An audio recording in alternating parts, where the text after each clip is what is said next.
Hebrews. This is Prophets of Awakening. This is our Women's Advanced Bible Study night of Thursday, July 6th, 2023. We're going back dealing with the book of Judith, just revisiting it and checking it out. See, digging out the bones. Getting out the meat, leaving the bones. Okay. You can go to our YouTube channel for Prophets of Awakening. We have a lot of videos that's been made. You can check them. There's a lot of information given, and videos can connect dots for you and lead you into the truth of the Holy Scriptures. And if you like what you're hearing and receiving through these videos and these conversations, I'm asking you to like, share, and subscribe to the channel, right? And if you want to support the channel, you can look at our Cash App on the bottom of the screen. And for those that don't know, this is a non-Messianic channel. We deal with the Tanakh and the Torah, Tanakh being the Old Testament, so-called Book of Remembrance, and the Torah, which is the first 5 books of the Old Testament, which is the law, and was given to Moses by the Lord of Hosts. Shalom and welcome to Prophets of Awakening. Welcome to our Women's Advanced Bible Study. We're going to do our normal, which is a moment of silence. We're going to do a prayer, psalms, some women's help. Then we'll go into some current events, some need-to-know information. Then we'll open it up for some questions or comments or some dialogue. Then we'll go into our topic, which is reading and breaking down the scriptures that's within the book of Judith. Okay? So this moment of silence is for the Lord of Hosts and all that he's doing to bring about our prophesied deliverance in these last days. Oh Lord, we come before thee this day, bow down with great respect for our Redeemer. Lord, you confess through your prophet Isaiah that you would return unto us and that you would pour out your spirit upon us. And we are witnessing that as this day, right? Oh Lord, behold, thou hast made the heavens and the earth by thy great power and thy stretched out hand. And there is nothing too hard for thee. Knowing all these things, O Lord, we eagerly await thy coming, the day in which thou wilt break the yoke of our oppressors and return us to our homeland. Peace be unto you. Okay. We're going to read the Psalms. Shalom. Okay. Yeah. My Psalms come from 113. Praise ye Lord. Praise, O ye servants of the Lord. Praise the name of the Lord. Blessed be the name of the Lord from his time forth and forevermore. From the rising of the sun unto the going down of the same, the Lord's name is to be praised. The Lord is high above all nations, and his glory above the heavens. Who is like unto the Lord our God, who dwelleth on high? Who humbles himself to behold the things that are in heaven and in the earth. He raises up the poor out of the dust, and lifteth the needy out of the dunghill, that he may set him with prince, even with the prince of his people. He maketh the barren woman to keep house, and to be a joyful mother of children. Praise ye the Lord. That was Psalms 113, 1 through 9. This is a praising that they did before they ate food, and they just the Lord of Hosts,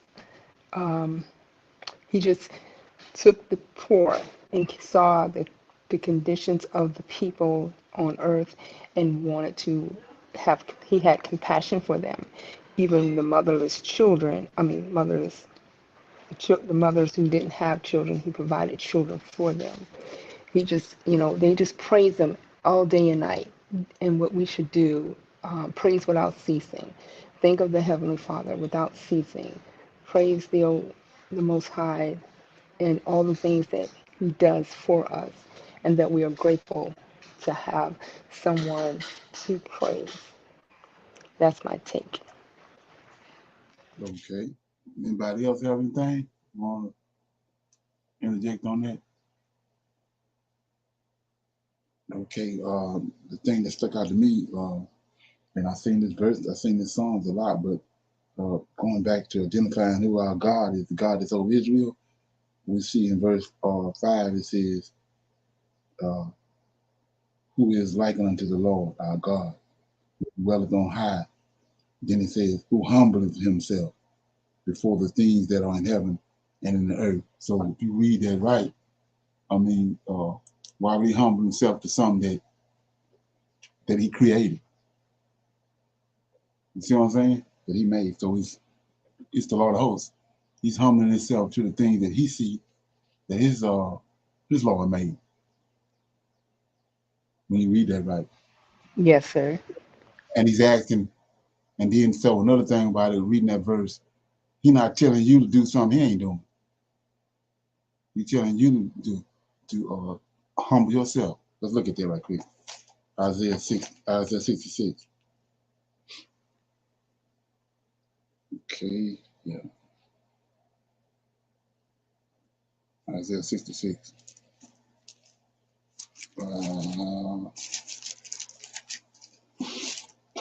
Okay, it says 66 and 1. Thus said the Lord. It's the same one we reading about over there, to humble himself. The heavens is my throne, the earth is my footstool. Where is the house that ye have built unto me, and where is the place of my rest? For all these things have my hands made, and all these things have been, says the Lord. But this man whom I look, even to him that is poor and contrite spirit, and tremble at my word. So he's not asking you to do nothing that he ain't doing. Same thing he asking you to do, he's doing also to his creator that's over him.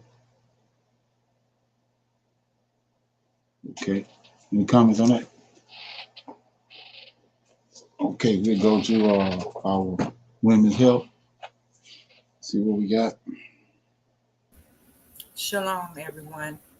Please note that the information that is shared is intended for general, informational, and educational purposes only and is not medical advice or recommended treatment. Tonight's discussion is on how to naturally boost your metabolism. Did you know that calories provide the energy the body needs, not only to move, but also to breathe, digest food, circulate blood, grow cells, repair wounds, and even to think? The rate at which the body burns calories to produce this energy is called the metabolic rate. Excuse me for that. A person's metabolism is the rate at which their body burns calories for energy. The speed of metabolism depends on age, activity levels, genetics, and other factors. Regular meals, sleep, and exercise may all boost metabolism, while speeding up your metabolism may help people burn calories and lose weight. It needs to be part of an overall strategy that includes a healthy and varied diet and regular exercise. Eat more protein. Reducing calories may not increase metabolic rate, but the choice of foods that provide those calories may do so. Protein, for example, may be more likely than carbohydrates or fat to promote the burning of calories in the body. Drink green tea.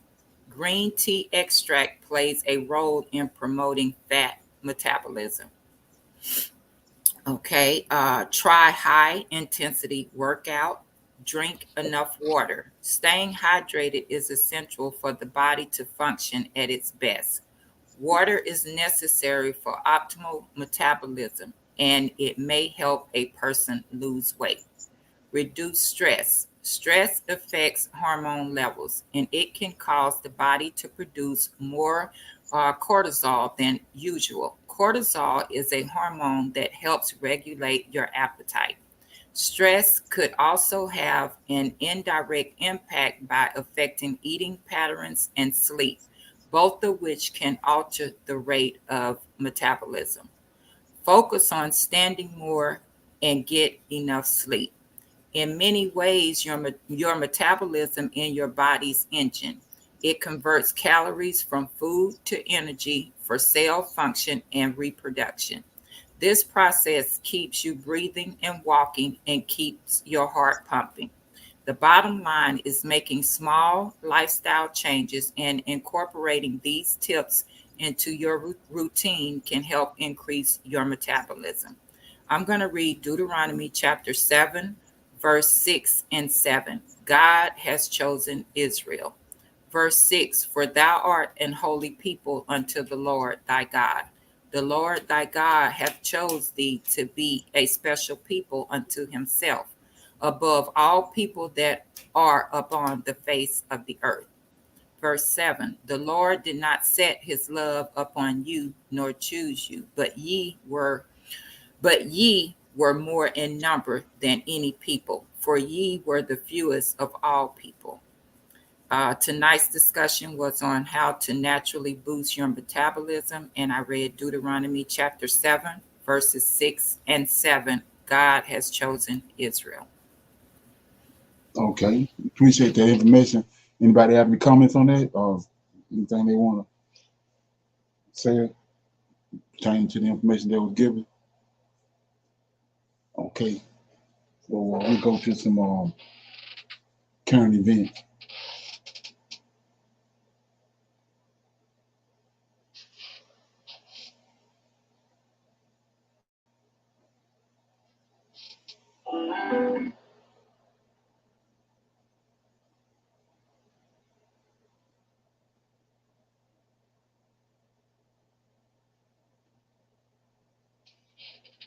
Our planet is burning, climate disasters are becoming extreme, over 3 billion people are at risk of being displaced or worse.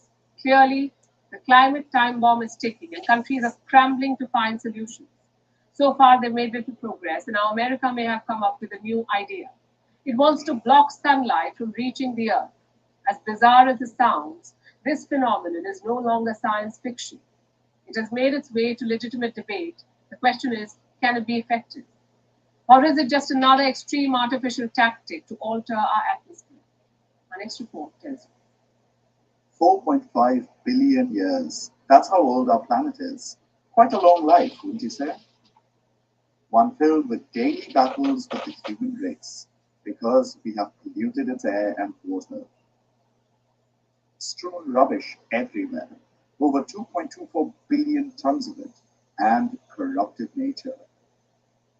So now the world is heating up.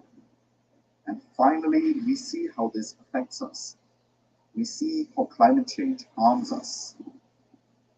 When our air is too polluted to breathe, when the skies are orange from wildfires, and when billions of us risk displacement. So, what do? We come up with ideas to solve the problem we have created. And if we're the US, we want to modify the atmosphere further to fight the changes we created in the first place. Sounds both confusing and disappointing at the same time. That's maybe because it is. We're talking about solar radiation modification. In simple terms, it means blocking sunlight. Yes, literally blocking the sun's rays, altering sunlight. This is seen as a potential response to fighting climate change. It sounds like science fiction, like some massive shield created by mad scientists that could protect our planet. But, believe it or not, this could actually become reality thanks to the US. The White House has released a report. It indicates that the Biden administration wants to study altering sunlight to research this phenomenon some more because it could potentially cool the planet. And fairly quickly, that too. But soon after this, the US ordered a review, showing certain amount of skepticism. meaning that there will be no quick decisions. For the time being, just research. But even so, this is a big deal. The US may want to undertake solar experimentation in the future. It could toy with the sun, and in the world of science, this is extremely controversial. This is not a new concept, but the reason too much progress hasn't been made here is because it divides scientists. Some say it's the last line of defense. It should only be used if and when nations fail to reduce their greenhouse emissions. You know, the gas emissions that cause global warming. But then there is another school of thought. Some experts have issued serious warnings, saying that it could make the atmosphere dependent on a particular substance. So, if this stops, it could abruptly increase temperatures. The thing is, this concept is like putting an ill-fitted band-aid on the problem. For starters, it does nothing to address current problems, like reducing pollution, or the use of fossil fuels, or ocean acidification. All it does is try to deal with the symptom, which is overheating. And this report talks about a bunch of ways to limit sunlight reaching the Earth, like increasing cloud cover over the oceans, or reducing the amount of a certain type of cloud. All of these methods have risks, significant ones. And most of all, each one of them can make things much worse. Like, Okay. Any comments on that? Anybody heard anything about that?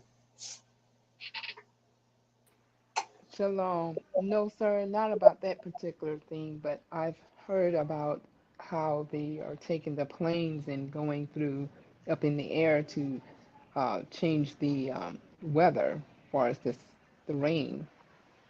Okay. Cloud City. Yes, sir. Okay. Anybody else have anything on that? So you can see that Shalom. it's not. Yeah, somebody had something? Yeah, Shalom. I saw where they were like, the US don't show too much around the world what's going on. You have to, seek it out yourself. That's not going to be an everyday news thing. But in the Arabian Peninsula, they have an apocalypse of a flood rain that they never had before. So they're flooding out down there. Okay. Right. Yeah. Yeah. So we can see right here that because of our genetic makeup, sun is no problem for us because we just we have melanin. So the people that's doing all this are, like you said, they're an invasive species, but nobody seems to consider that, or nobody sees that. But they the ones the sun is having a problem with. So the sun itself is what brings life to the whole planet. We see that in Genesis in the beginning. It says, then there was light. It says it was darkness everywhere. Then the sun came, the light came, shine on it. So to be to the point where you're trying to block out the sun, then it's a serious problem. And you have to look at who it is that's doing it.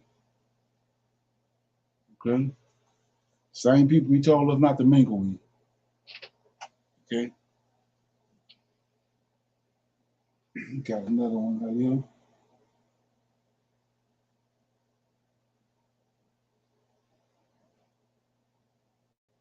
Today,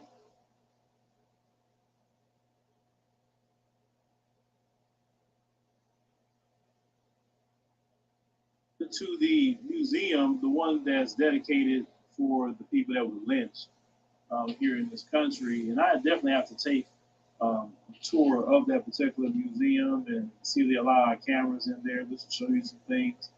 But there's 8 instances that this particular person is showing, and we'll roll a clip, but we want to expound on these things because now the agenda is, well, let's hide our history. Let's get rid of the books. Let's call our history critical race theory, and that way we're going to use it to get rid of what we've done to Black people. You understand? Let's go ahead and roll this clip. I want you all to hear 8 out of thousands of reasons Black people were lynched, according to the Equal Justice Initiative's report of reported lynchings. John Stoner was lynched in Dawes, Louisiana in 1909 for suing the white man who killed his cow. Frank Dodd was lynched in DeWitt, Arkansas in 1916 for annoying a white woman.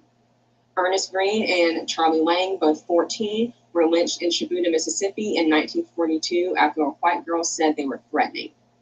Oliver Moore was lynched in Edgecombe County, North Carolina in 1930 for frightening a white girl.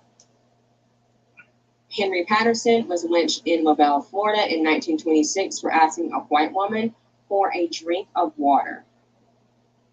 Elizabeth Lawrence was lynched in Birmingham, Alabama in 1933 for reprimanding white children who threw rocks at her. Jesse Thornton was lynched in Laverne, Alabama in 1940 for addressing a white police officer without the title Mr. A black construction worker was lynched at Camp Blanding, Florida in 1941 for insisting that a white co-worker return his shovel. Now you saw those 8 reasons, but let's really go into it.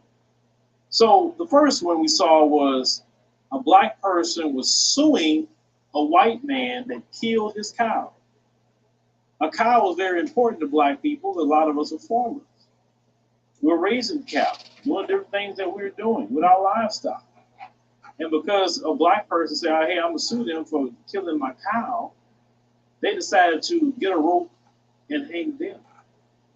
Think about that for a minute. They do something to a black person and they trying to fight back, and this is what they do to the black person. They don't want you knowing the true history and what they've done to black people. And people throughout the world who are watching, I know many of you watch in the continent of Africa, many of you watch in different European countries, Canada. Shout out to y'all. I've been getting a lot of Canadians writing me ever since I've done that video.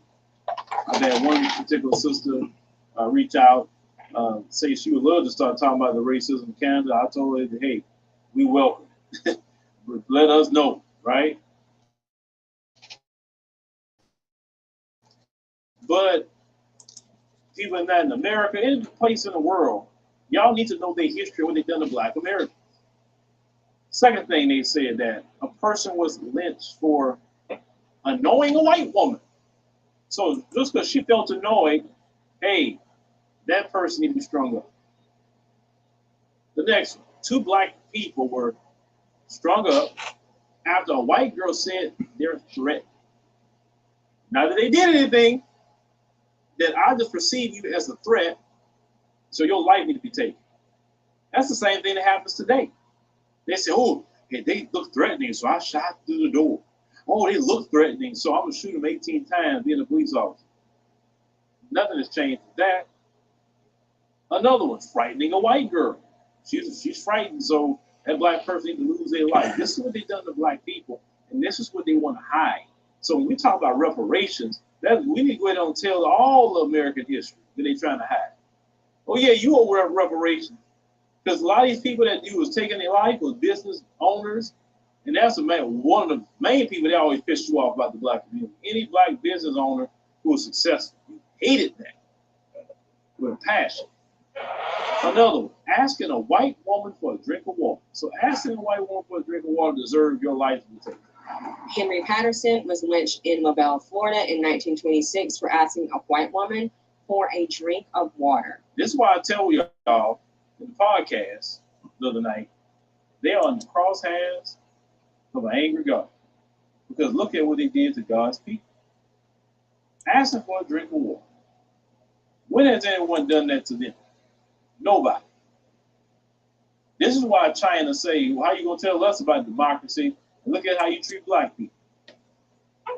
Black people will always be their Achilles heel until they do right by black people. Every country could tell them that. Another one, reprimanding white children that threw rocks at them. So you can tell these little hellions not to throw rocks at you, and then because you said it, now you got to go. Another one we saw there, addressing a white cop without the title Mr. Jesse Thornton was lynched in Laverne, Alabama in 1940 for addressing a white police officer without the title Mr. So you didn't say Mr. to the cop, so now your life got to be taken. And the last one, insisting a white coworker return your shovel. Just insisting it. Oh, your life needs to be taken. And they say there's thousands of reasons. And that's why I definitely got to put that on my list to go there so I can compile these reasons and go more into it. Because when you read these, when you listen to these reasons as we're just talking about them, there's no reason at all anybody should have lost their life off of any of that. But this is what they were doing to our people. Then they want to get mad when we talk about reparations. They want to get mad when we talk about racism. They want to get mad when we talk about white supremacy. Look at what you've done to black people. That's why. Okay. Any comments on that? Anybody familiar with the hanging museum that's in Alabama? I think they built No, it like sir. I they heard built of it, it, but I haven't been down there. No. right. They built it like maybe 3 or 4 years ago. But I got some videos on that where we had last year. They had back in 2014, no 2011. They had the year of the people of African descent, because they had a whole year that they dedicated to black folks. That's when you started seeing a lot of this stuff happening with the UN and all that. But then they came back with a decade, 10 years that they dedicated to people of African descent, and this museum is one of the products of that. They built that ark in New York called the Ark of Return, because they had the door of no return over there in Ghana. They built that ark up in then they built other museums in different places in around America, and did different things to so-called celebrate black African Americans or people of African descent. But that hanging museum is one of them. I keep saying that I'm gonna go, and I haven't went yet. But they have all these. It's a hanging museum because they have all the history on all the lynchings. They got a different each hanging. They have that person's history hanging from the ceiling on like a tube, and it gives that person name, history, and how all that happened. And so that's what they was reading off of when they was reading those incidents that happened. Any comments on that?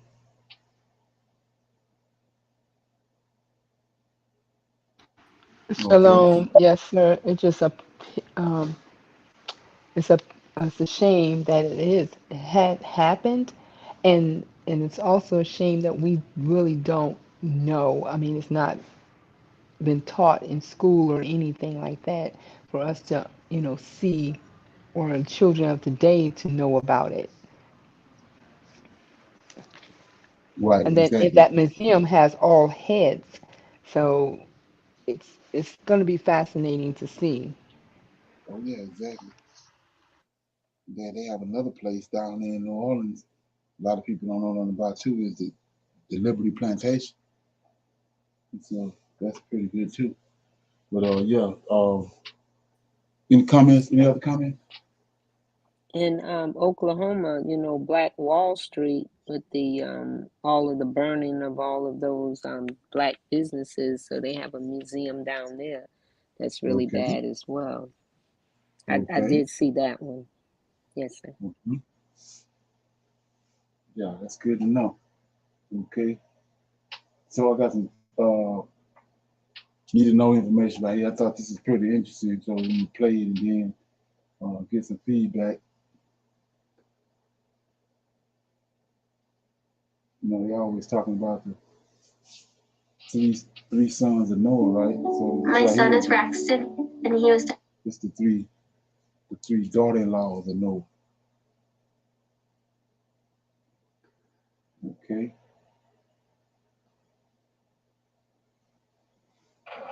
Scriptures channel. More often than not, one hears more about the three sons of Noah, the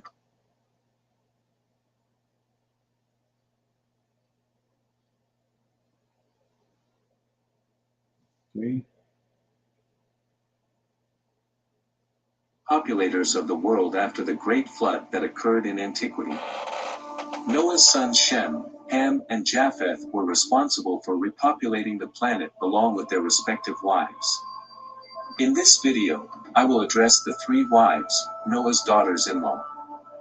If you were curious about this subject, I ask you to leave your like, your comment, and subscribe to the channel Unveiling the Scriptures. It's important to remember that we have The Origin of Peoples According to the Bible series, where we explore all the lineages of Noah's sons. In this video, however, we will focus on a topic that has been requested by many people, which is about the matriarchs of humanity. With that said, enjoy more of this channel content, the hidden story of Noah's 3 daughters-in-law, the wives of Shem, Ham, and Japheth. For those who are not familiar with this subject, these are the wives mentioned in the story of Noah's Ark, who were part of the family that survived the flood, as narrated in the Bible's book of Genesis. They are the wives of Noah's sons, Noah's daughters-in-law, and also include Noah's own wife. Long.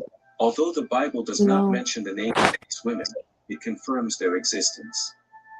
In this video, you'll find out all about them based on the Bible, plus information from Jubilees, Sibylline oracles, and other ancient manuscripts. According to the book of Jubilees, the wife of Shem, who was the father of the Semitic peoples, was called Sedequedelbab. Sedequedelbab was the wife of Shem and the mother of the Semitic peoples, according to the Sibylline oracle. She enjoyed an incredibly long lifespan, living for centuries after the flood. During that time, she had many sons and daughters, as mentioned in the Bible. Furthermore, Sedequedelbab was a prophetess while in the land of Mesopotamia. According to the Sibylline oracle, she transmitted prophecies to each generation that arose from her offspring, along with her husband Shem. There are some ancient Christian traditions which state the following. These traditions have their origins in the Christian saint Hippolytus and report the existence of an ancient Targum in Syriacus which somewhat resembles the Book of Jubilees, although apparently there is a change in the names of the wives of Shem and Ham. The books of Genesis and Chronicles mention descendants, such as those of Sedequedelbab and Shem, who are Elam, Ashur, Arphaxad, Lud, and Aram. In addition, the Bible also makes reference to the grandchildren of this woman who was the mother of the Semitic peoples. The grandsons mentioned are the sons of Aram, son of Shem and Sedequedelbab, who are Uzi, Hul, Geter, and Meshech. Sedequedelbab, wife of Shem, is considered the matriarch of several Semitic peoples of antiquity. She is recognized as the matriarch of the Elamites, the Elamite peoples, as well as the Chaldean peoples descended from Arphaxad and the Akkadians. Furthermore, she is considered the ancestor of the ancient Arameans, descendants of Aram, and of the ancient Lydians in Anatolia, according to the Book of Jubilees.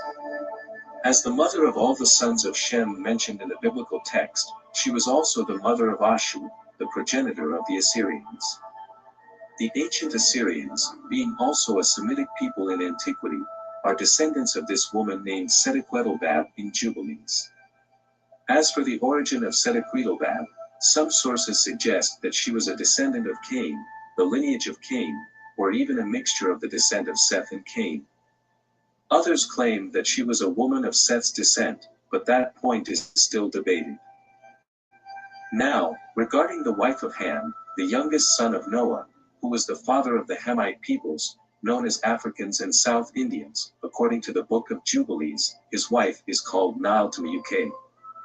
Therefore, Nile-Tumuke was the mother of the African peoples, of the Cushite peoples, of the peoples descended from Canaan, like the ancient Canaanites, and she was also the ancestor of the peoples descended from Mizraim, the ancient Egyptians, since Mizraim it was his son.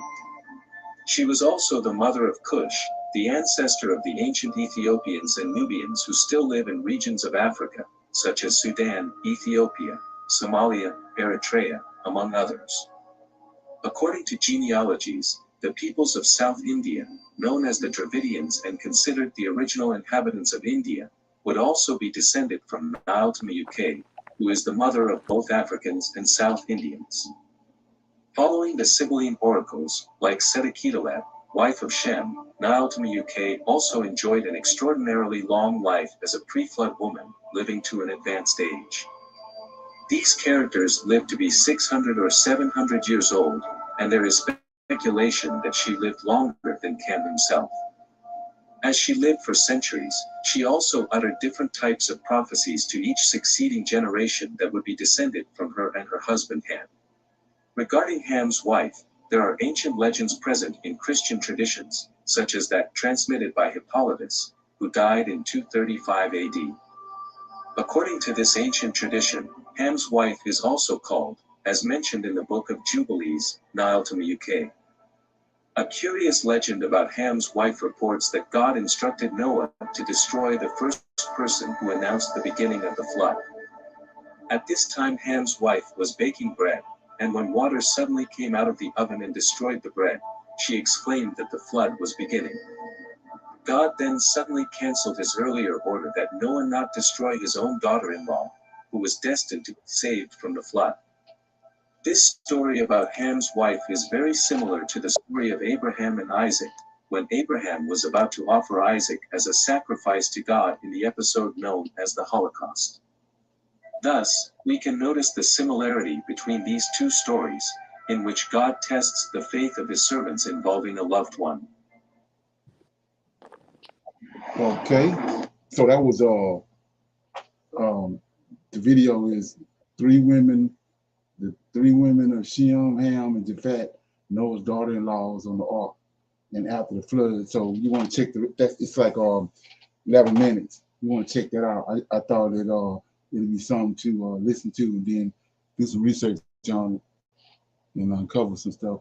So you want to check it out. From me observing it, you know, it's like they're trying to put women from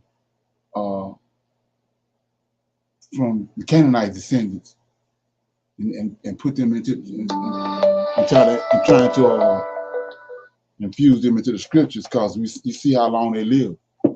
That's how long the giants live, 600, 700 years. And he's saying that this lady's supposed to be Noah's wife, but she lived way longer than Noah. She lived way longer than Noah, way longer than Ham, the century. So, you know, you need to check it out. Like I said, you can get the names, and then the books that they was talking about was Symbolines or something. I can't. It's on the video. Any comments?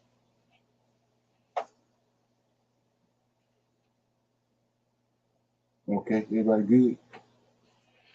Yeah. So, with that being said, I was gonna open it up for some questions, comments, or any dialogue. Anybody have anything they want to talk about? If they came across questions. Shalom. What I was trying to get on, but Shem's wife was picked because of the other wives that they were had all those children. I think that they would have things wouldn't have turned out like they did. Just like sir, Go ahead. um, just like the first wife. I mean, well, Ham's wife. They were saying that they were all different nationalities. Ham's wife is Ethiopian. Or do you know the nationalities of them? No. Ham's wife is Hebrew, just like Noah. Hebrew. Noah and his wife, they're Hebrew. Okay. So the wives that Shem and them took upon, what nationality they were? Well, when you go back and look at it, it's Cain he told him to get a male and a female from all flesh. So Japhet is out of Cain lineage. Then Ham, the 6-day man, he told him to get a male and a female from all the people that was on the earth, from the lineages. You had a 6-day man, you had an 8-day man, and you had Cain descendants, which is where Japhet came from.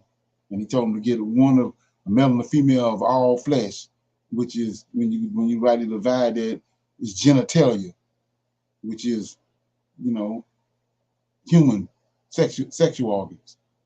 So he told him to get a male and a female, all flesh. So we know Cain is not Adam's, didn't come from Adam, but he had to get a male and a female from Cain's lineage. That's who Japhet is.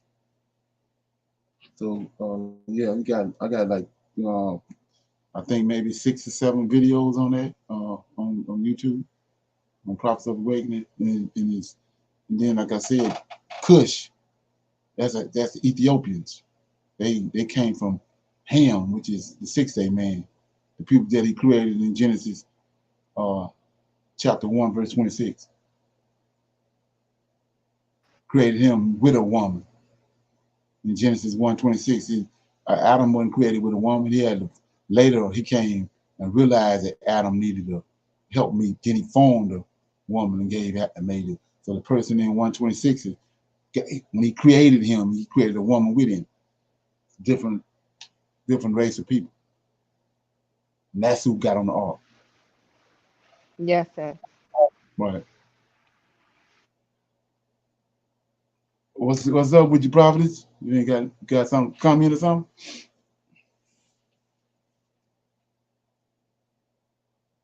Okay. Anybody else got anything? Any questions or comments about anything? I wanted to go to back to yesterday, our conversation yesterday. Something that came up about Enoch chapter 90, about the white bulls or the red bulls. And anybody want to go in on that, or did it all come together for you, or what? Shalom. Yes, sir. And I also want to know about like last year they was talking about the red heifer is over there um over in the east, and In Israel? yes, sir. So that has nothing to do with the bulls.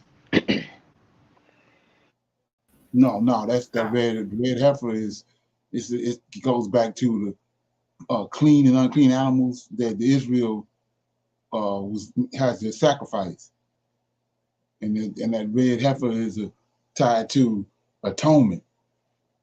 And so, being that it's been 3,000 years, they trying to find it. Got to be when they back when they was making sacrifices, those animals couldn't have no blemishes on them. They had to be. It couldn't be like a red heifer. He might have one black spot on him, or he have some black hairs on him. He got to be a purebred red heifer all over, no blemishes. So that's what the big thing was about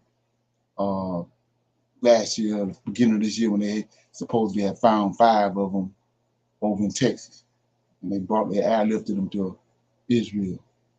That's the only thing holding them up from reconstructing the temple is they need that pure-blooded red heifer in order to atone and cleanse the priesthood and cleanse the temple mount.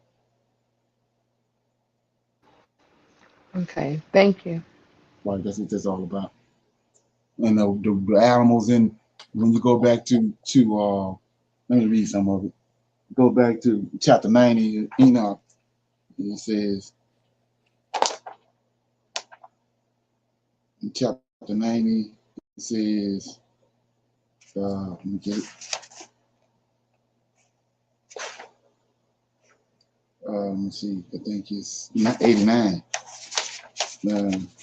It says, and one of the 4 went to that white bull and instructed him in the secrets without him being terrified. He was born a bull and became a man and built for himself a great vessel, dwelt therein, and 3 bulls dwelt with him in the vessel that were covered with it. So they're using animals just like Daniel did with the 4 beasts. Daniel used metals one time in chapter 2. Then he came back and he identified the 4 beasts with animals. The lion, was the Babylonians. The bear was the Medes and Persians. Leopard with the four wings was the Greeks, and then the diverse beasts. Beasts, was we had lion paws, had bear paws, lion head, and all that. It was a combination of the first three because they had all merged together. So he's doing the same thing right here. He's just like with Nebuchadnezzar. Nebuchadnezzar was turned into an animal, a beast in the field. And so it's right here. These animals is people, and when you know the stories in the Bible about the Israelites, you can see. For example, it says this white bull was instructed by the angel, uh, uh, and he said he was born a man. Then it says he built himself a great vessel. That's the ark. That's the ark. So we know that's Noah. And then it says, and he built for himself a great vessel and dwelt therein, and three bulls dwelt with him. That's so-called three sons. They call them bulls. So we see that those are they're using animals in place of men. And then you go on down, it says 6. But that vessel floated on the water while all the oxen and the elephants and the camels and the asses sank to the bottom of all the animals, so that they could no longer see them, and they were not able to escape but perished and sank into the depths. And again I saw in a vision, until these waters and torrents were removed from the high roof, and the chasm of the earth was leveled up, and other beasts, the abyss, were open. Then the waters began to run down until the earth became visible. But the vessel settled on the earth, and the darkness retired, and light appeared. But that white bull, which had become a man, that's Noah, came out of the vessel, came out of the ark, and the three bulls with him as his sons. And one of those three was white like a bull, and one of them was red as blood, and one black. And that white bull departed from them, and and they began to bring forth beasts of the field and birds, so that those arose different genera, lions, tigers, wolves, dogs, hyenas, wild bears, squirrels, swine, falcon, and all that. So you see how they're using animals in the place of people, and that's common all through the scripture. And you got to understand, this is Noah prophesying all this. It ain't happened yet. So he's prophesying all this stuff.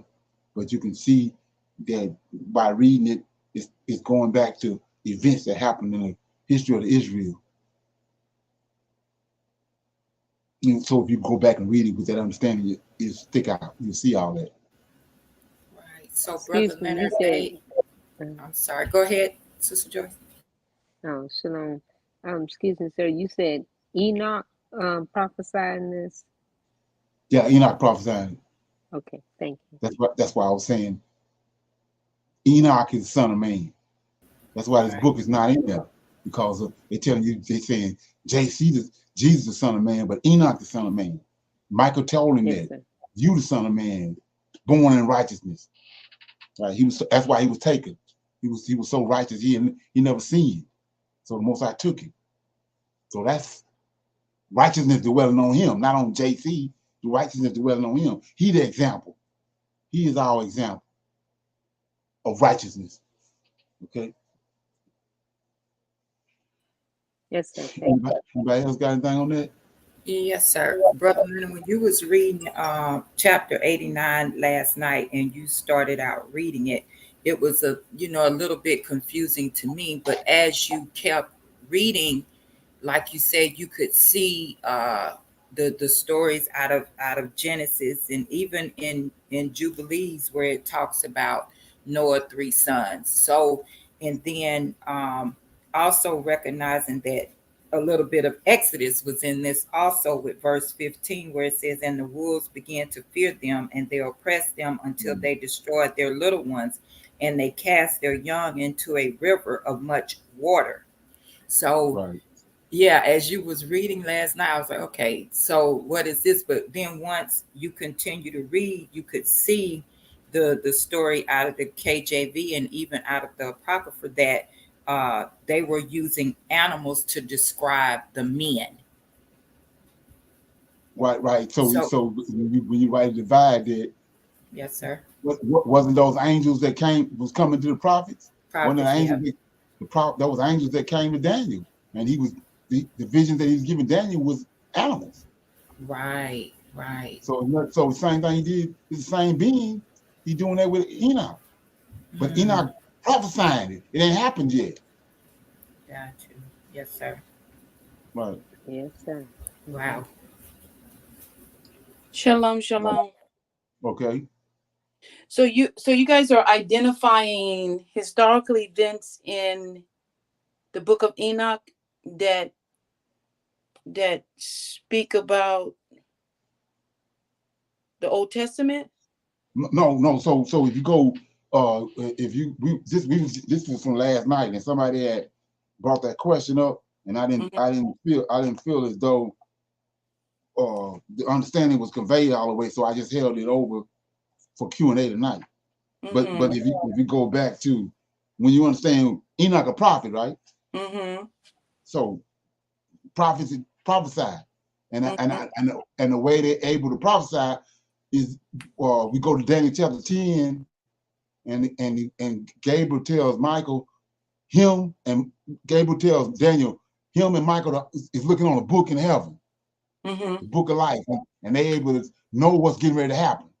And so these angels come down, tell the prophets, and the prophets tell the people. That's how the prophets able to prophesy. So Enoch is actually the father of prophets. Okay. So let's look at it right quick. So when you go to I read this last night. So go to chapter 71, and then it says it talks about the 7 angels that was in the temple in God up in heaven where Yahweh is.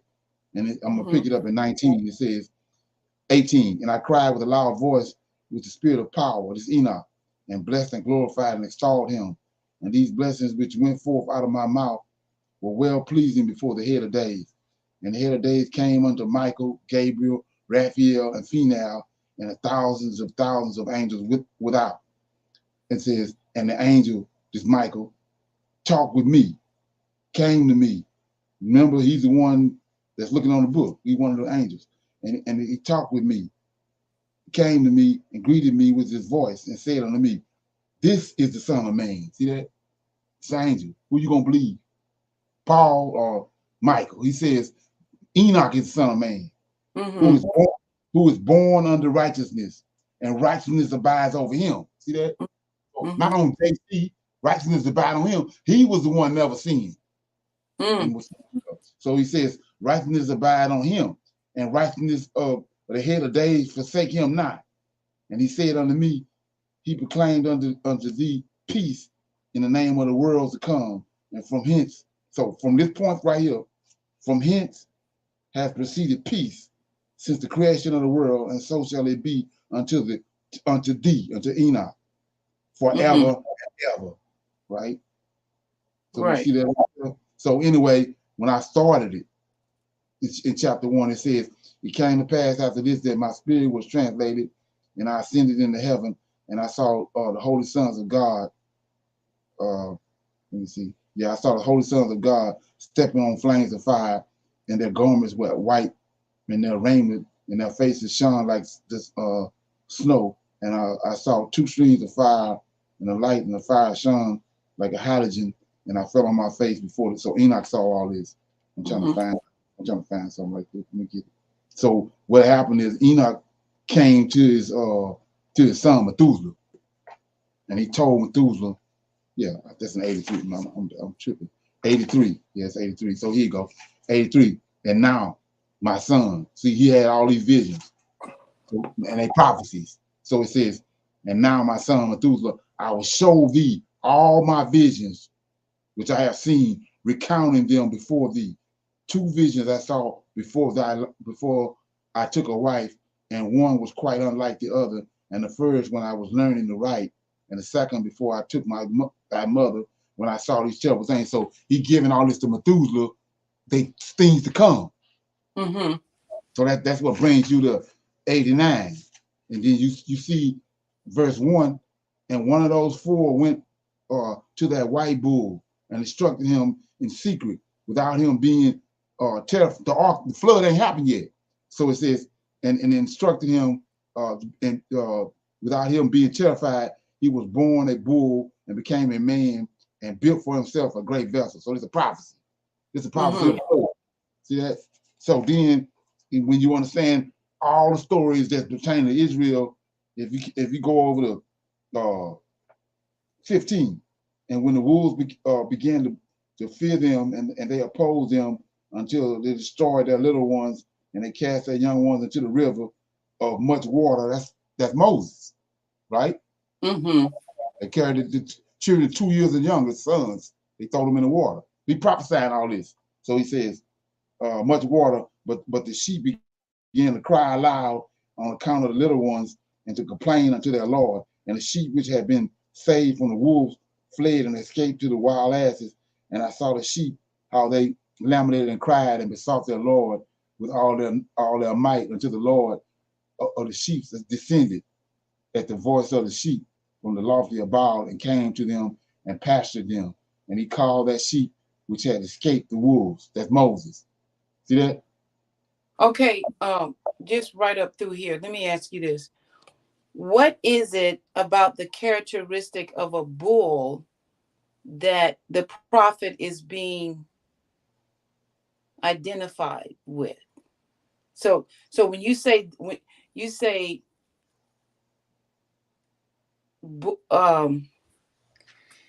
is the bull a reference to Enoch?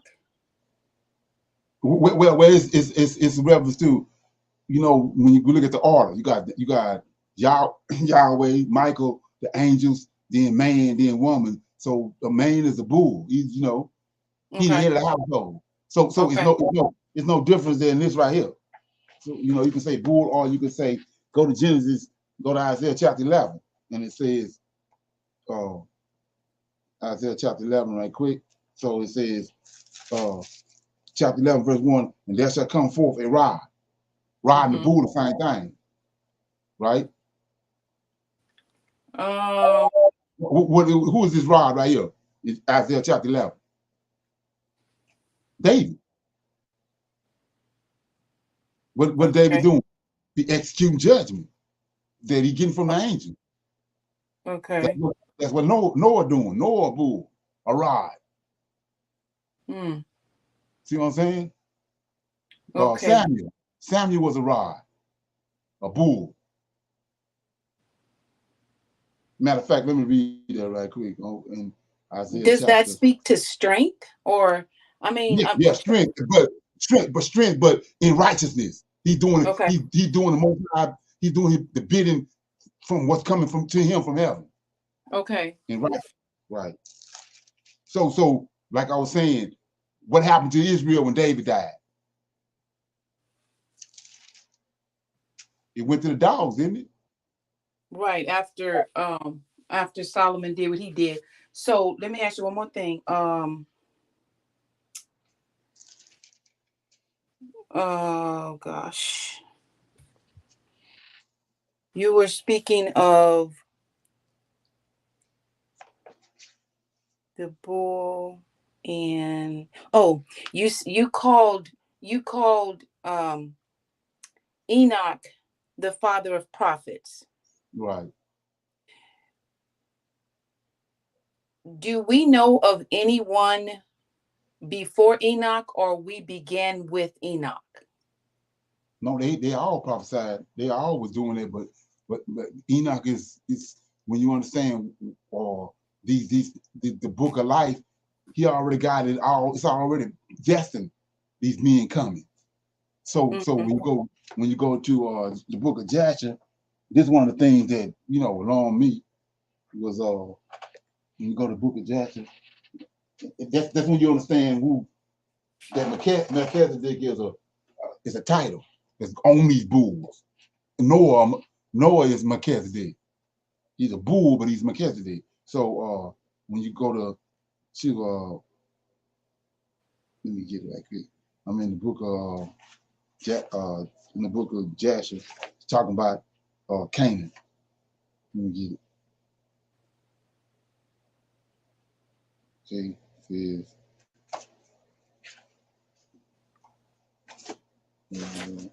But what I'm saying is, when you Yeah, call, when you call Enoch the father of prophets, I understand what you're saying when you say, whatever Enoch shares with us, it is prophecy because of the source of the information, right?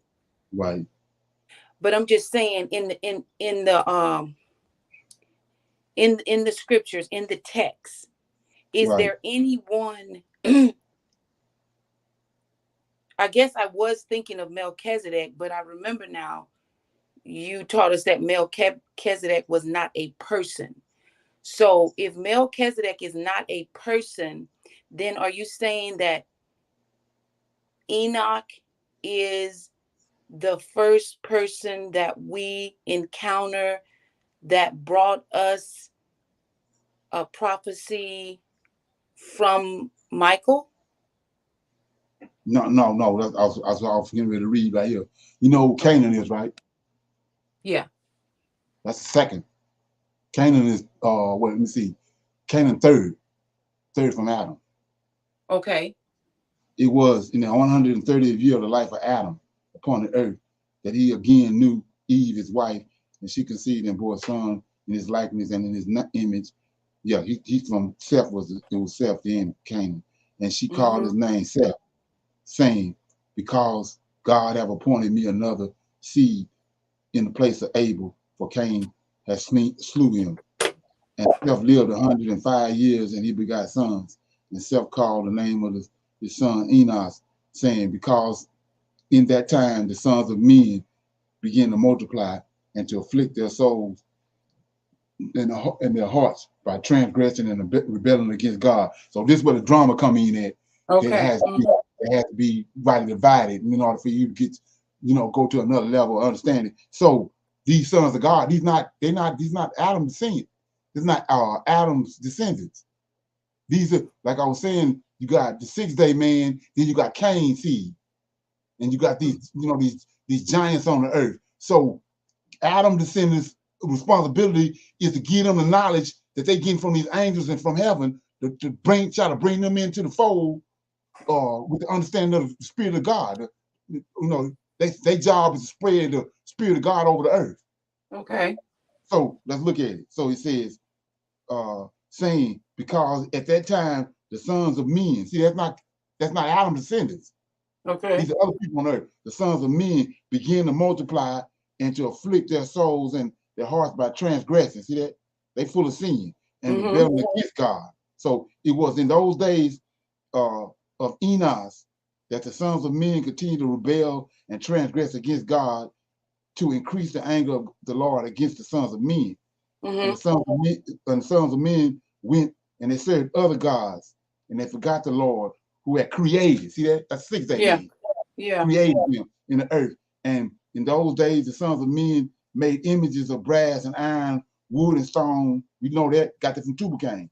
And they bowed down and served them. And every man made his God, and they bowed down to them. And the sons of men forsook the Lord all the days of Enos and his children. And the anger of they separate from the sons of men all the days of Enoch and his children. And the anger of the Lord was kindled on account of their work and their abominations which they did on earth. And then he said, the Lord caused the waters of the river Gihon to overwhelm them, and he destroyed and consumed them. This ain't the flood. Destroy and consume them. And he destroyed the third part of the earth. And notwithstanding this, the sons of men did not turn from their evil ways, and their hands were yet extended to do evil in the sight of the Lord. And in those days, there was neither sowing nor reaping in the earth, and there was no food for the sons of men, and the famine was very great in those days. And the seed which they sowed in those days in the ground became thorns, thistles, and briars.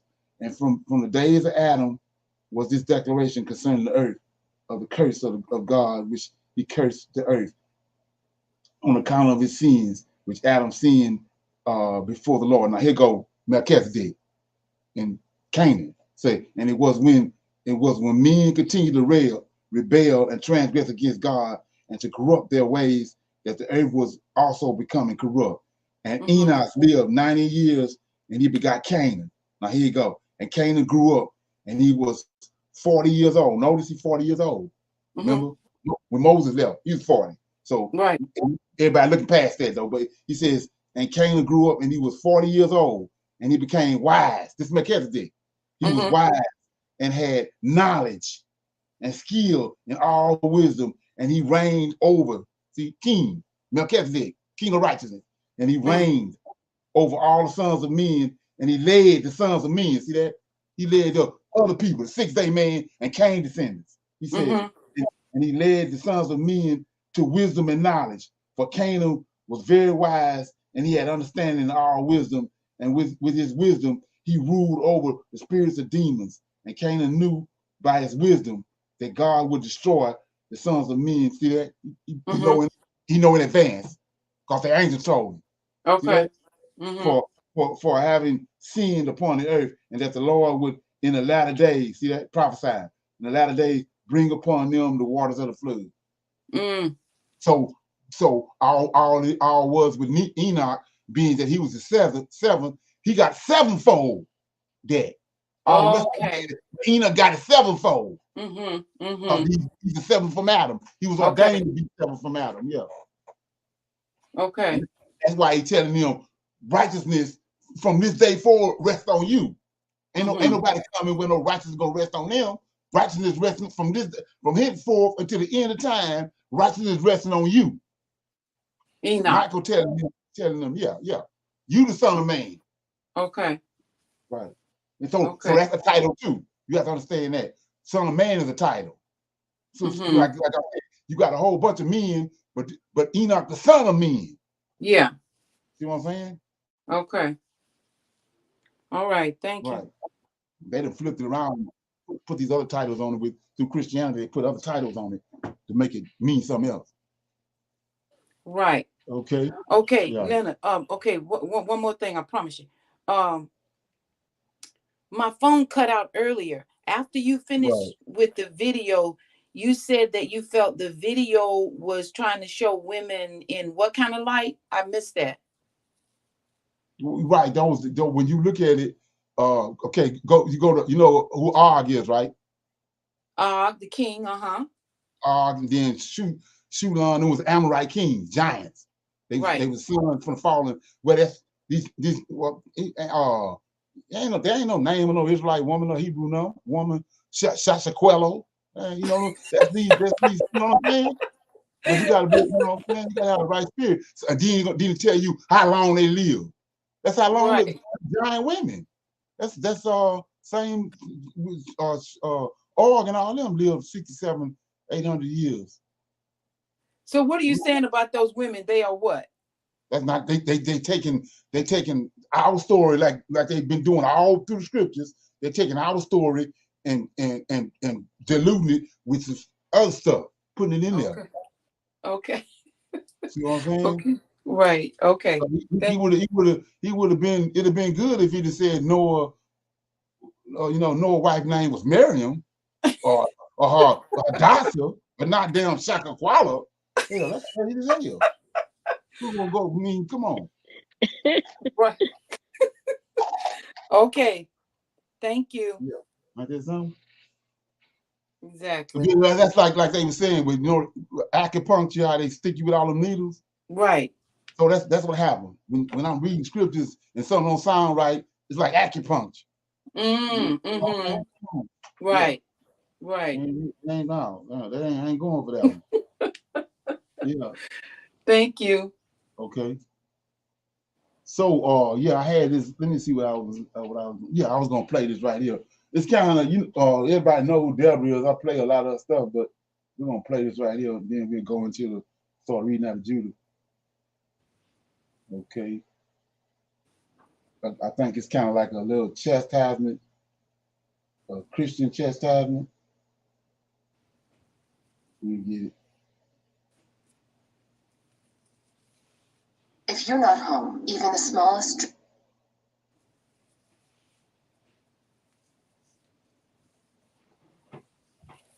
Yeah, if you want me to stop, just let me know when you want me to stop it. I think it's like 15 minutes.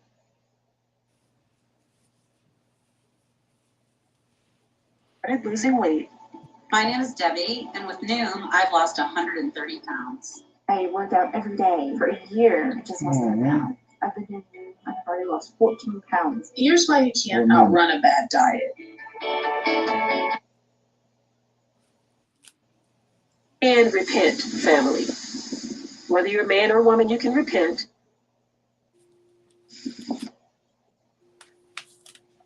Transgender, it sounds so got a gremlin over here.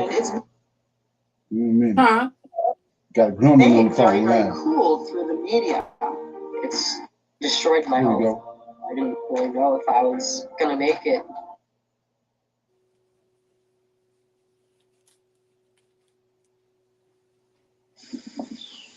Now we know and understand the situations that we find ourselves in worldwide.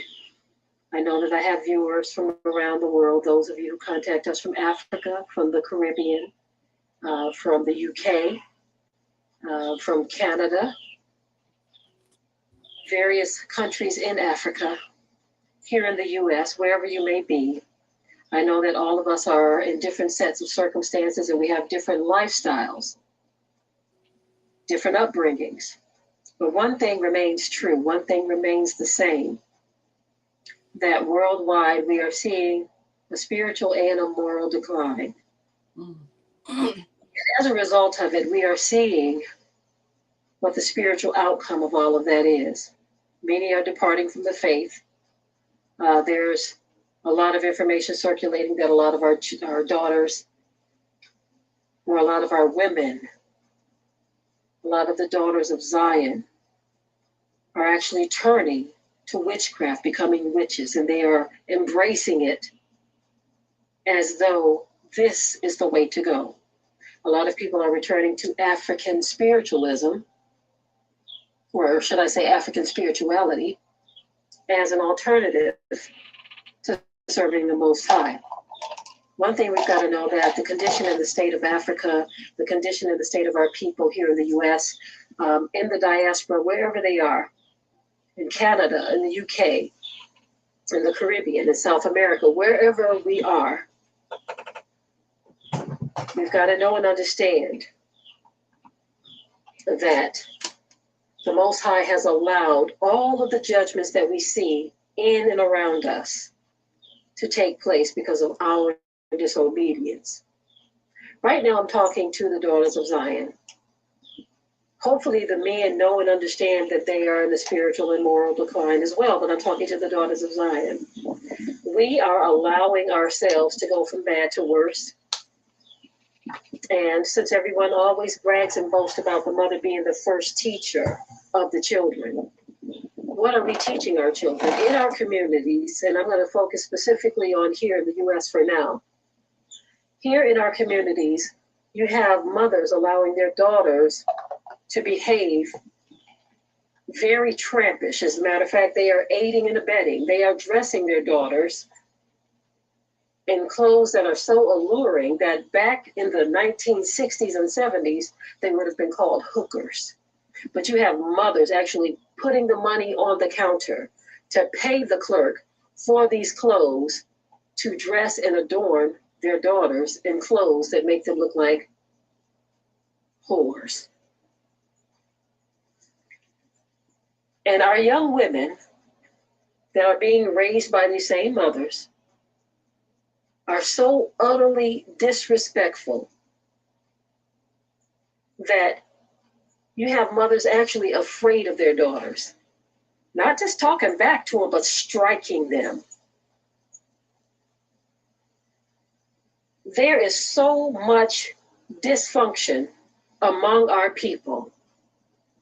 And it's sad, but it's true that a lot of it can be attributed to the daughters of Zion.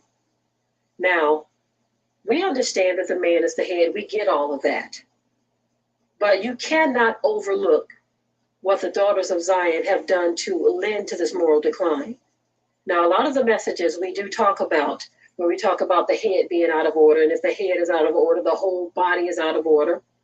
Over the years, many of you who have followed this channel know that I have also spoken about the dysfunction and the disorder among the daughters of Zion.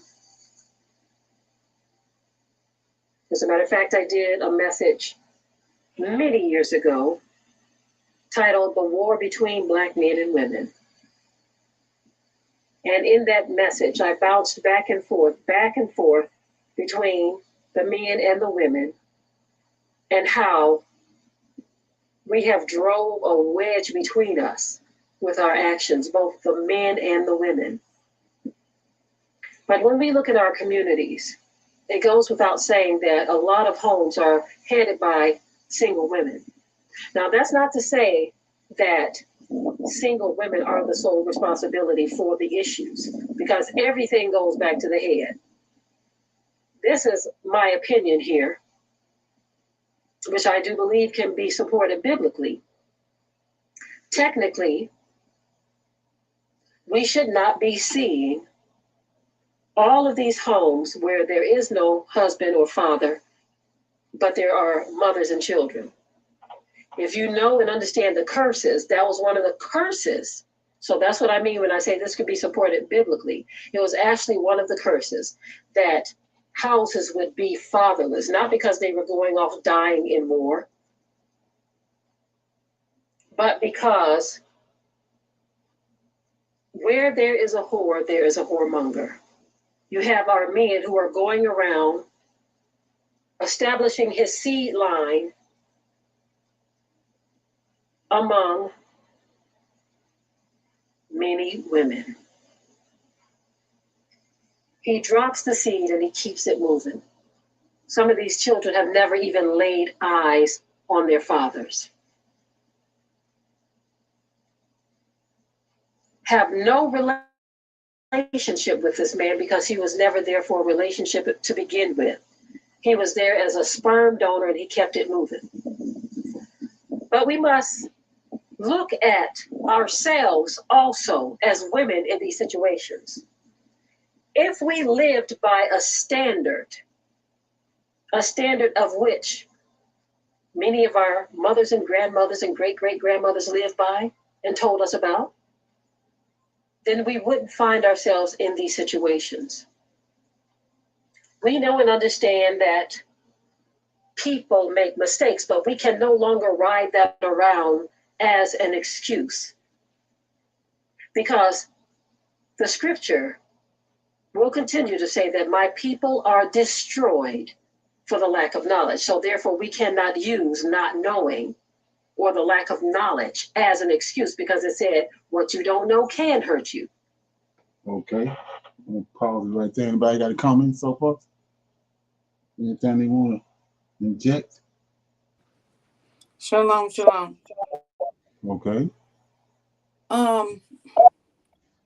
You know, I have heard what she is saying, and I do believe that because the Israelite woman is in North America, that you know that we have and we do function out of order.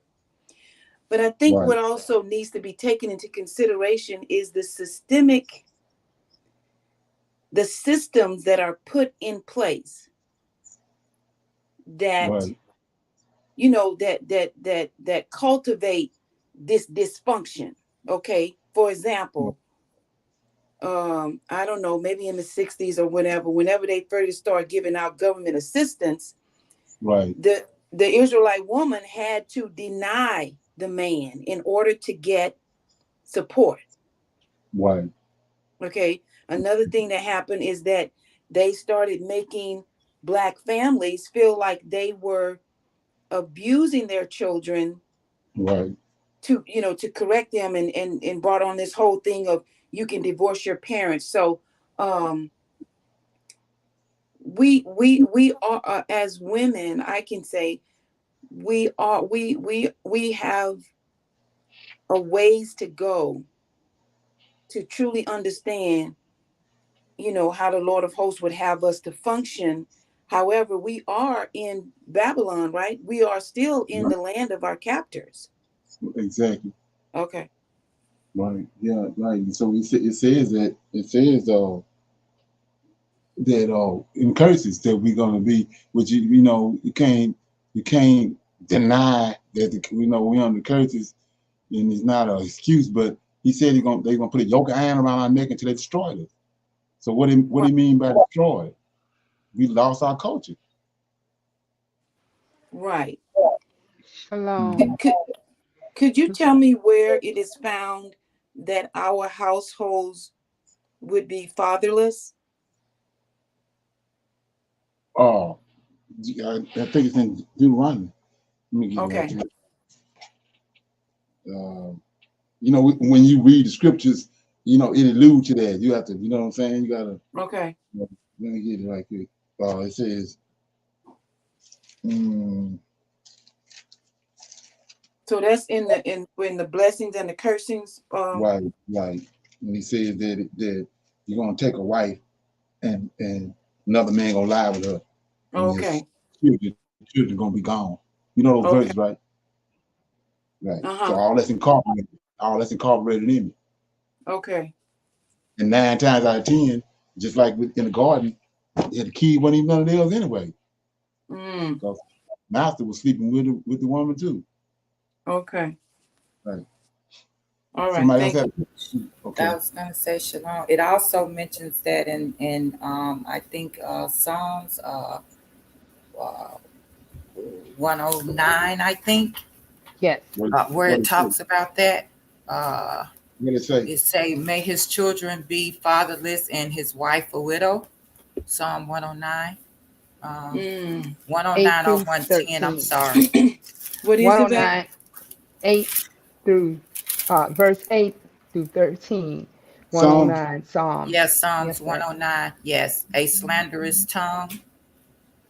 Okay. Verse 8, let his days be few and let another take his office. Verse 9, let his children be fatherless and his wife a widow. 10, let his children be continually vagabonds and beg. Let them seek their bread also out of their desolate places. So, yeah, it Right. says Okay. that. Yeah. Yeah. Yes, sir. Yeah. That's a good example. Okay. You get that verse? Thank Verse. you. Mm-hmm. Okay. Somebody else had something? Shalom. Just going back to, like she was saying, the early 60s, or maybe it was the late 60s, where they had them to, get on public assistance. Some would say, well, why didn't they go to work? I believe that they denied, like so many wanted to work, but they did not get hired just Mm-hmm. because of that system to be placed. Because if everyone could get hired, there would not be assistance needed. So Exactly. they denied them of work, and then they denied some males of work so they can be out in the street meeting the women to get them pregnant, but they can't be fathers to their children if they not working and the woman is not working. So she has to get on assistance Mm-hmm. or the low wages where it was to a point impossible to raise some children unless they got 3 or 4 jobs, which they still was going to deny them from working at a good rate of pay. Exactly. Right. Okay. Yeah, it was all set up by the enemy. He said that's another part of it. He said he's gonna cast us out since he was there. He brought us to where he was at. We didn't appreciate that. He cast us out amongst our enemies. So where we looking for uh, tender mercies when he was there, we looking for tender mercies now, and we ain't getting them because we amongst our enemies. Right. Right. That's Shalom. got a lot to do with it. Yeah, shalom. And also, just like back with Joshua days and, well, Jeremiah days, and they let some live. And by letting them live and not conquer them all, they have these descendants now. And then what are we doing now? Or we're letting them get by with things and not calling them out for them. So their descendants are coming down and doing the same thing. Uh, it's not the physical slavery now, it is more of the pen and paper pushing slavery deal behind the scenes. They're still doing it. And unbeknownst, we need to, you know, not know that we are still letting them live, not saying to kill them, but still letting them control the narrative, what's going on. Right. Yeah, so that's another one of those things I try to bring out as many times as I can when Jeanette was saying earlier, the system. Well, when you go back and rightly divide the scriptures, what Daniel told you that Antiochus was coming. There ain't no Antichrist in the future. Antiochus came at the end of the third beast. The system is the beast system. Is we in it now. It started when the fourth beast came. Mm-hmm. Or we in the system. It's the beast system. Yeah. That everybody waiting on. It started when the Romans came on the scene. We at the end of it. Right. Everything we doing is the system is against everything the Most High had us doing. That's the beast system. Exactly. Down to our deliverer. Man, JC ain't allowed to deliver our redeemer.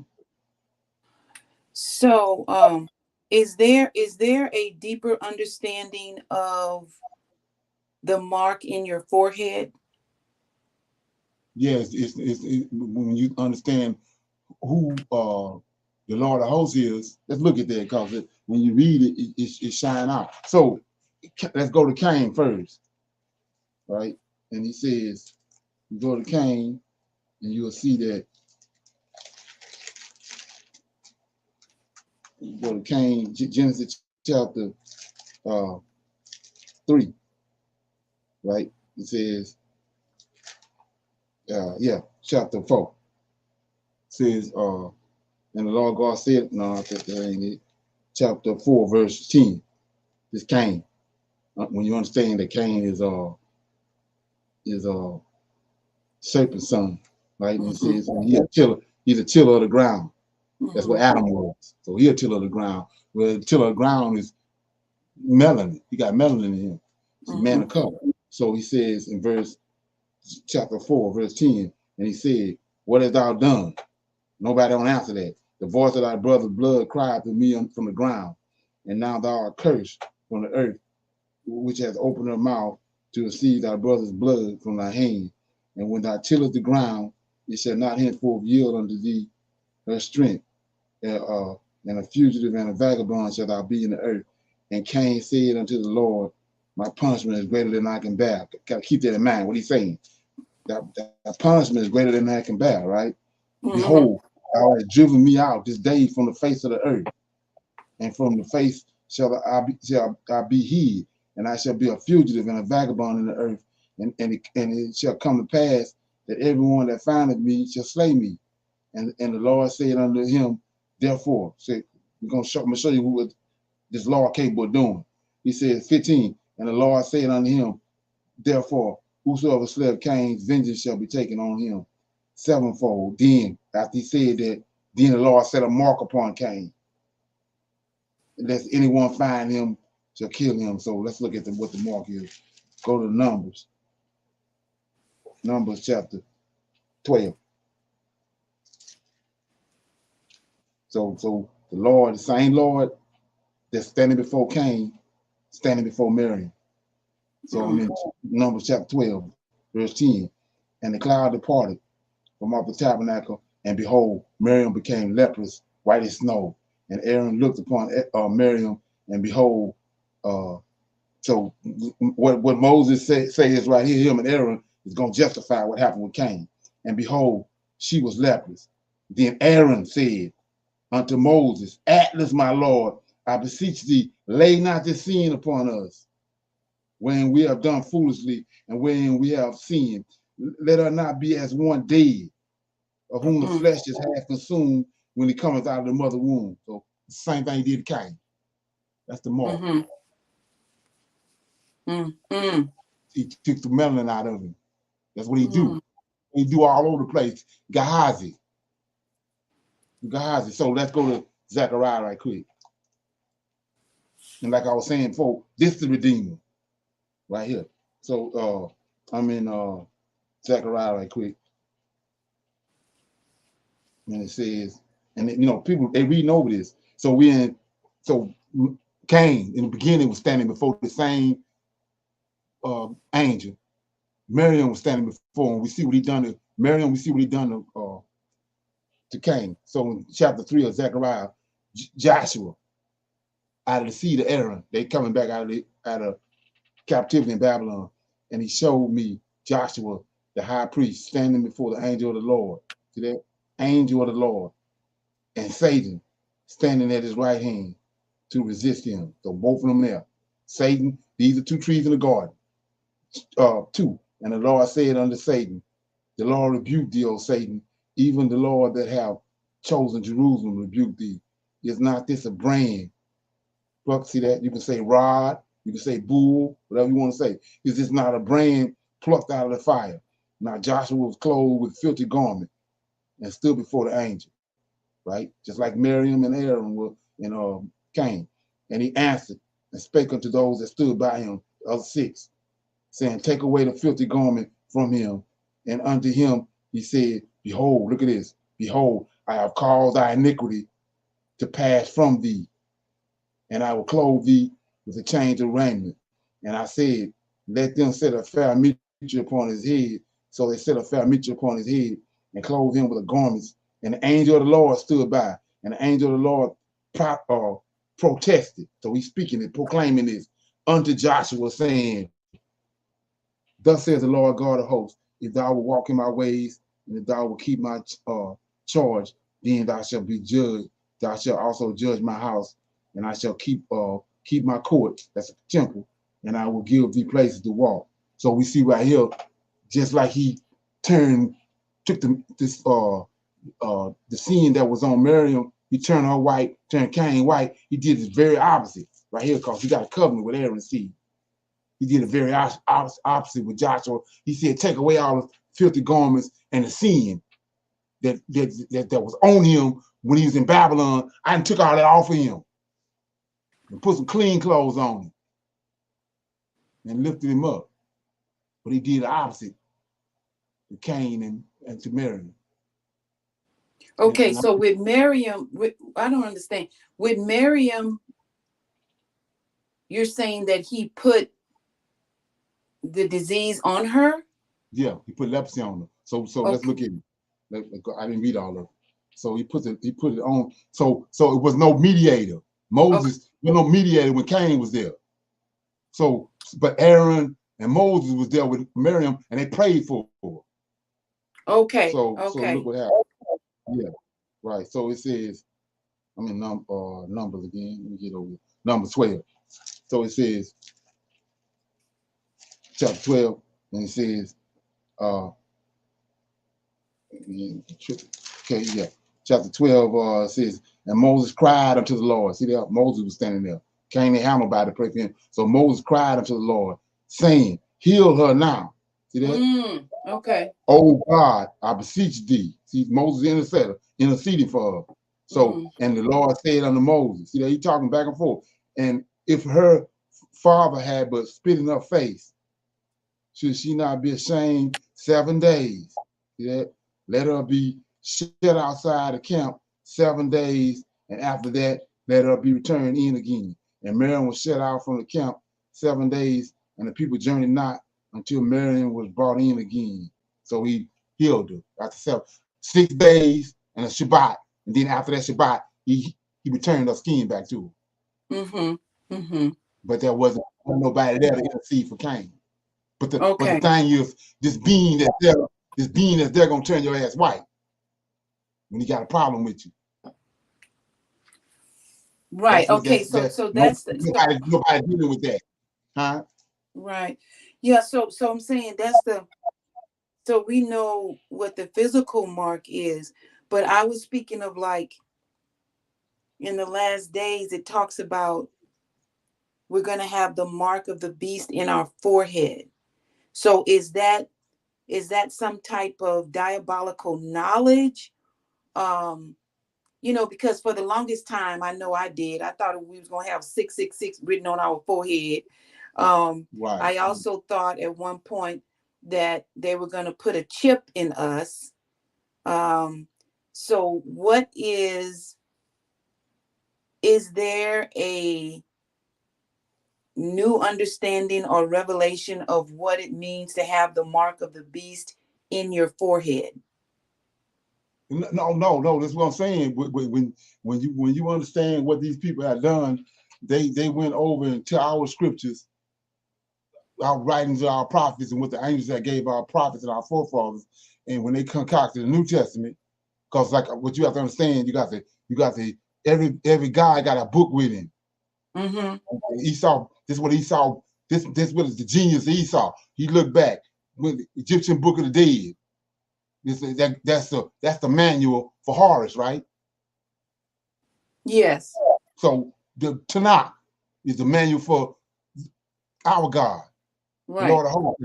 And so the New Testament is their God. They created JC. So in order to create their book, they got the format from our book. So those are like I said, that's like hell, Kool-Aid. You know, it ain't nothing. They just wrote it, they use it to complement their God. It's not meant to be applied. When you understand, let me give you an example of that. So we know about I'm gonna read it. Let me read it first. Let me read it. I'm in Revelations, and it says, you know, you gotta get to a certain place when it comes there. But it says, Revelations, the cup. You know about the cup, right? Right. Okay, let me read it. So it says, and then after I read it, then you tell me should I apply after you get the understanding. So it says, I think it's chapter 12, Revelation says, Yeah. So the reason why I was asking about the mark, as you're getting that, Leonard, the reason why I was asking about the mark was because even us as is that people 18? Yeah, that's 18. My bad. I'm tripping. That's a chapter. Babylon predicted. It says, let me start right here. Chapter 17, verse 1. And there came one of the seven angels which had the seven vials and talked with me, saying unto me, come hither, and I will show unto thee the judgment of the great whore that sits upon the waters, right? With whom the kings of the earth have committed fornication, and the inhabitants of the earth have been made drunk with the wine of her fornication. So he carried me away in the spirit into the wilderness, and I saw a woman sitting upon a scarlet colored beast, full of the names of blasphemy, having 7 heads, 10 horns. This is what I mean right here. So the 4 beasts got 7 heads and 10 horns, right? Over in the book of Daniel. The 4th beast, 7 heads and 10 horns. So the 4 beasts got 7 heads, 10 horns, right? Yes. In Daniel, the 4 beasts that haven't came yet got 7 heads. The 4, you know, in the book of Daniel, he ain't came yet. So we telling you right here, we know that he got that from over there, because this 7 beast says, so he carried me away in the spirit into the wilderness, and I saw a woman sitting upon a scarlet colored beast, full of the names of blasphemy, having 7 heads. That's the 4 beasts. Okay. See, already came. We just went right dividing that. The 4 beasts already came. Julius Caesar and all them dead. Okay. So anyway, it says, and the woman was arrayed in purple and scarlet colored, and decked with gold and precious stones. That's Israel. That's Esau posting as the Israelites. That's what Solomon had on. Purple. All these colors is Israelite colors. So it says, and decked with gold and precious stones and pearls, having a golden cup in her hand, full of the abomination and the filthiness of her fornication, and under her, and upon her forehead was the name of Mystery Babylon the Great, the mother of harlots and the abomination of the earth. And I saw a woman drunken with the blood of the saints and with the blood of the martyrs of Jesus. See that? That's added. And the blood of Jesus, that's added. And when I saw her, I wondered with the great admiration. And the angel said unto me, wherefore did thou marvel? I will tell thee the mystery of the woman and of the beast that carrieth her, which have the 7 heads and the 10 horns. And the beast that thou sawest was and is not, and shall ascend out of the bottomless pit and go into perdition. And they that dwell upon the earth shall wonder, whose name was written in the book of life from the foundation of the world, when they beheld the beast that was and was not. So what I was looking for was, I mean, everybody know the story. He says, fill the cup. And the cup, you know, the cup full of abominations, right? Hello? You know, anybody know what I'm talking about? Yeah, here you go, right here. It says, and I cried with a strong voice. It's 18. I cried with a mighty, it says, and he cried mightily with a strong voice, saying, Babylon the great is fallen, and behold, the habitation of devils, and hold the whole of every foul spirit, and caged of every unclean and hateful bird. For all nations have drunk of the wine of her wrath and her fornication, and the kings of the earth have committed fornication with her, and the merchants of the earth are waxed rich through the abundance of her delicacy. And I heard another angel from heaven saying, come out of her, my people, and be not partakers of her sins, that ye receive not her plagues, for her sins have reached unto heaven, and the God have remembered her iniquities. Reward her even as she had rewarded you, and double unto her according to her works. In the cup, there it is, in the cup which she have filled it double. How much shall he be glorified? So now let's go back. So there go the cup. Now let's go to Jeremiah. Like I said, you could have taught a baboon to do this. So anyway, you go to let me see, chapter 40.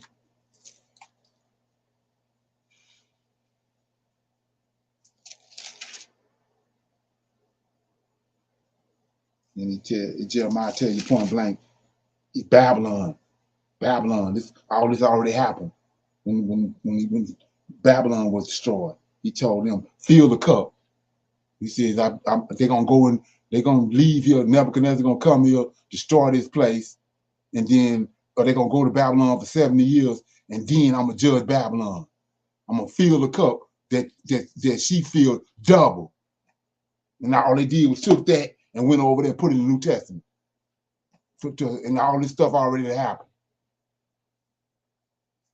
Yeah, somebody know what that said? I done read it 1,000 times.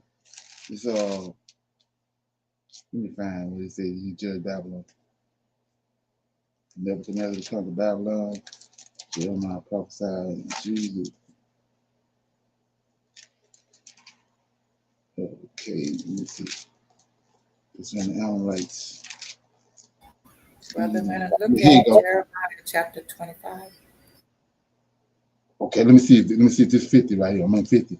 It says, the word that the Lord spake against Babylon and against the land of the Chaldeans by Jeremiah the prophet. Declare ye among the nations, and publish and set up a standard, and publish and conceal not. Say Babylon is taken. See that? Baal is confounded. Merodach is broken in pieces. Her idols are confounded. Her images are broken in pieces. For out of the north that shall come up a nation against her. This is Medes and Persians, which shall make her land desolate, and none shall dwell therein, and they shall remove, and they shall depart, both man and beast. In those days and in that time, said the Lord, the children of Israel shall come, and they and the children of Judah together, going and weeping, and they shall go and seek the Lord their God. They return after the 70 years, and they shall ask the way to Zion with their faces thitherward, saying, come, let us join ourselves to the Lord in a perpetual covenant that shall not be forgotten. My people have been lost sheep. Their shepherds have caused them to go astray. They have turned them away on the mountains, and they have gone from the mountains to the hills. They have forgotten their resting place. all that found them have devoured them, and their abomination and their adversary said, we offend not, because they have sinned against the Lord, the habitation of justice, even the Lord, the hope of their father. Remove out of the midst of Babylon, and go forth out of the land of the Chaldeans, and be as he goats before the flock. For I will rise up and cause to come up against Babylon an assembly of great nations from the north country, and they shall set themselves in array against her. From thence she shall be taken. The arrow shall be as of a mighty expert man, none shall return in vain. And Chaldea shall be a spoil. All that spoil her shall be satisfied, said the Lord, because ye were glad, because ye rejoiced, O ye destroyers of my inheritance, because ye are grown fat as the heifer at grass, and bellows as a bull. Your mother shall be sore founded. She that bore you shall be ashamed. And behold, the hindermost of the nations shall be a wilderness and dry land and a desert, because the wrath of thy God shall not be inhabited, but it shall be wholly desolate. Everyone that goeth by Babylon shall be astonished, and a hiss at all her plagues. Put her in array against Babylon, run about, all ye that bend the bow, and shoot at her. Spare no arrows, for she have sinned against the Lord. Shoot out against her round about. She have given her her hand, her fountains are fallen, her walls are thrown down for its vengeance. The Lord taketh vengeance upon her, as she have done, do unto her. So cut off the sword from Babylon, and him that handed the sickle in that harvest. Fear of the oppressing sword, they shall turn everyone to his people, and they shall flee everyone to his own land. Israel is scattered sheep. The lions have driven him away. First the king of Assyria have devoured him, and last this Nebuchadnezzar, king of Babylon, hath broken his bone. Therefore thus said the Lord of hosts, the God of Israel, behold, I will punish the king of Babylon and his land as I have punished the king of Assyria, and I will bring Israel again to his habitation, and he shall feed on Camel and Bashan, and his soul shall be satisfied upon the Mount Ephraim and Gilead. And it says, in those days and at that time, says the Lord, the iniquity of Israel shall be sought for, and there shall be none, and the sins of Judah, and they shall not be found, for I will pardon them, whom I reserve. Go up against the land of Metrim, even against it, and against the inhabitants of Pidikau, waste of these same names of Babylon, utterly destroy after them, the Lord, and do according to all that I have commanded. And the sound of battle is in the land, and a great destruction. How is the hammer of the whole earth cut asunder and broken? How is Babylon become desolation among the nations? I have laid a snare for thee, and thou art also taken, O Babylon, and thou waste, and thou was not aware. Thou art found and also caught, because thou hast stricken against the Lord. The Lord hath opened his armory and have brought forth the weapons of his indignation. For let me get this. So it says, come against her from the utmost borders, open her storehouses, cast her up as heaps, and destroy her utterly. Let nothing of her be left. Slay all her bullocks. Let them go down to the slaughter. Woe unto them, for the day is come, the time of their visitation. The voice of them that flee and escape out of the land of the Babylon, to declare in Zion the vengeance of the Lord our God and the vengeance of his temple. Call together the archers against Babylon, all ye that band the bow, camp against it round about. Let none therefore escape, and recompense her according to her work, according to all that have done to her. For she have been proud against the Lord and against the Holy One of Israel. Therefore shall her young men fall in the streets, and all her men of war shall be cut off in the day, said the Lord. Behold, I am against thee, O thou most proud, said the Lord, God of hosts, for thy days is come, time that I will visit thee, and the most proud shall stumble and fall, and none shall raise him up. and I will kindle a fire in the cities, and it shall devour round about. Thus says the Lord, the children of Israel and the children of Judah are oppressed together, and all that took thee captives held them fast. They refused to let them go. Their Redeemer is strong. The Lord of hosts is his name. He shall thoroughly plead their cause, and they shall give up, and they shall give rest to the land, and disquiet the inhabitants of the land. And so when you read that, you see that. Here you go, right here, 51. Thus says the Lord, behold, I will raise up against Babylon, against them that dwell in the midst of them that rise up against me, a destroying wind, and I will send upon Babylon fanners, and they shall fan her, and shall empty her land, for in the day of trouble they shall be against her round about. Against him that bendeth, let the archers bend his bow, and against him that lifteth himself up, and his Brigidem, and spare ye not her young men, destroy her ye utterly all her. Thus the slain shall fall in the land of the Chaldeans, and they shall also thrust through in her streets. For Israel hath not been forsaken, for Judah of his God, of the Lord of hosts, though their land be filled with sin against the Holy One of Israel. Flee out of the midst of Babylon, and deliver every man the soul, and be cut off in his iniquity, for this is the time of the Lord's vengeance. He will render unto her a recompense. Now here you go, right here. Babylon have been a golden cup in the Lord's hand that made all the earth drunken. There it is, right there. Like I said, I could have trained a baboon to do this. So it says, Babylon have been a golden cup in the Lord's hand and have made all the earth drunken, and the nations have drunken of her wine. Therefore, the nations are mad. Babylon is suddenly fallen and destroyed. Howl for her, take balm for her pain, so be she may be healed. So they went right over here, got this, put it over there in Revelation. Like that something? Yes, sir. You see that? Yeah. So we get a chance, like I said, read 50, 51, I think 53. They got that from over there. They had to come there to create a scenario with JC coming back. They had already completed what they wanted to do with him when they created him, but then they had to come up with once Christianity came on the scene, they had to find a way to they had to put an end times on it. So all they did was went to the over to the Old Testament, the Holy Scriptures, and seeing the same scenario, and they took it over there. Mm. Like I said, it ain't no 6 or 7 beasts. They ain't said 4 beasts. And the last beast, let me read that right quick. They got to take that long. So Daniel says right here in chapter 7. Let me get it. Chapter 7 says,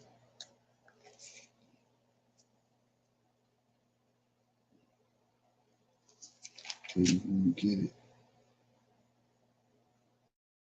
Yeah, it says verse 19. Then I will know the truth of the 4 beasts, which was diverse from the others, exceedingly dreadful, whose teeth were of iron and nails of brass, which devour and breaking pieces and stomp the residue with his feet, and the 10 horns that were in his head, and of the other which came up, before whom 3 fell, even of that horn that had eyes and a mouth, and speaking very great things, whose looks were more stout than his fellow. So they go to the 4 beasts right there with the 10 horns. There ain't 2 of them, it's 1. And we already know, he already came. So it's mentioning the same beast over there in Revelations. It already came. Mm. Come on. Mm-hmm. Ain't, like I said, it ain't no 2, 3, 4 beasts. It's just like they want to say that the feet, the 10 toes is then he said 4 beasts. Mm. If you had 10 toes, that's 5 beasts. Right. So from his waist, from the garment, the man had the image from his garment, top of his knees, all the way down to the end of his toes is the fourth beast. Mm. Ain't no 10. And then they said a stone hit the image at the. This is where the lie come in at. You know, you just gotta love JC, because when it's broken down, you see it ain't none of him. He said the saints. He told you the saints of the Most High is gonna take the kingdom. That's the stone. They tell you Jesus the stone. He ain't the damn stone. He tell you the saints of the Most High is gonna take the kingdom at the end. Ezekiel 37. And they point blank tell you the stone is him. It hit the beast at the end, and then it turned into a mountain. Because that's Christianity. It started small, then it grew into a mountain. That's a lie from the pit of hell. Come on. He tell you right there is the saints of the Most High gonna take the kingdom. And one person, it's a group of people. That's a promise he gave all our forefathers. When they died knowing that.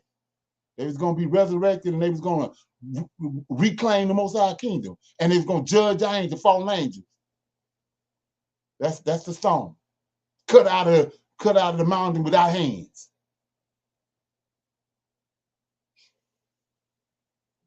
That's another one of them golden nuggets.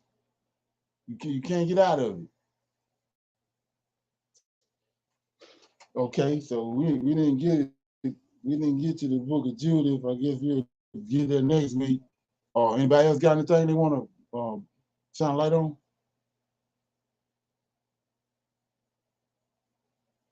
Everybody good? Yes, sir. Okay, probably this. You got to call me after this. I got to tell you something. Can you do that?